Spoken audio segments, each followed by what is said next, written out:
Thank you. I've been asked to address why is biodiversity important, and I think you've already got the answer in that first short film.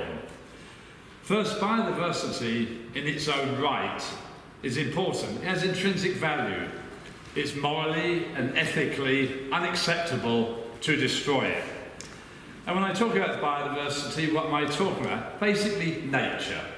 The species, both fauna and flora, the genetic variation within those species, the populations of those species, and the ecosystems all play a critical role in human well-being.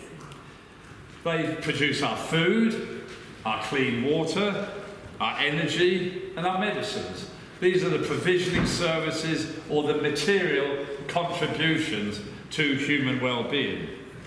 They regulate our climate. They regulate our air pollution, our air quality.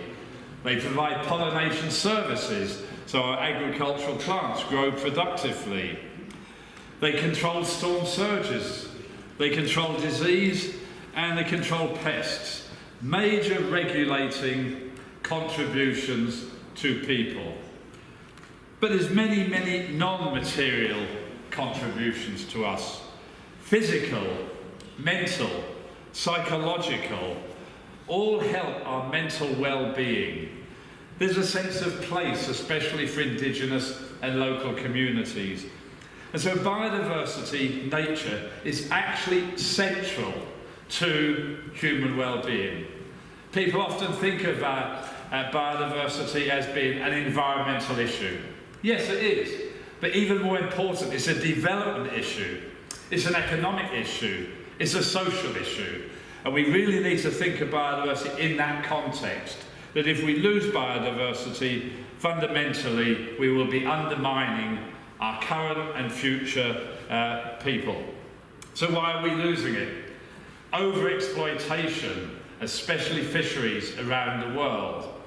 Conversion of our forests, our grasslands, our mangrove systems, either into agriculture or into our cities and infrastructure. We have pollution, airborne pollution, waterborne pollution, pollution of our soils.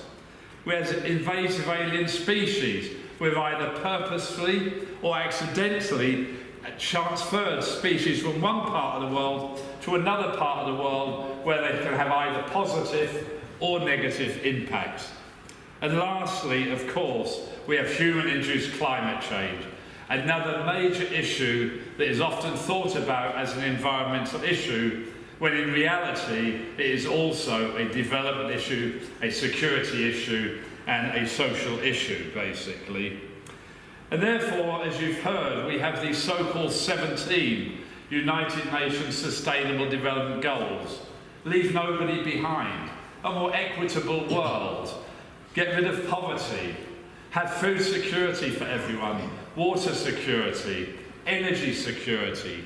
Make sure we've got gender balance. Make sure effectively we have a peaceful and harmonious world. And there's 17 of these.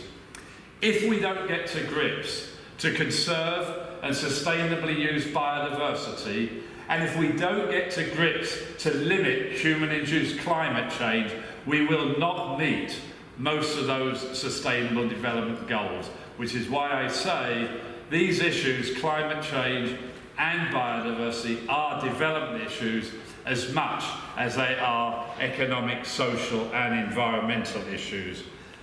And the last part I'll say is you cannot think of biodiversity without thinking about climate change. Climate change changes and undermines biodiversity, but equally loss of biodiversity, degradation of our ecosystems actually adversely affects climate change. We have to look at biodiversity and climate change as an intercoupled system because they depend on each other. If indeed we can conserve and sustainably use biodiversity, we then can help to mitigate climate change and adapt to climate change. If we can mitigate climate change, we will have less loss of biodiversity. So the bottom line is biodiversity, nature, is absolutely central to human well-being for current and future generations. Thank you.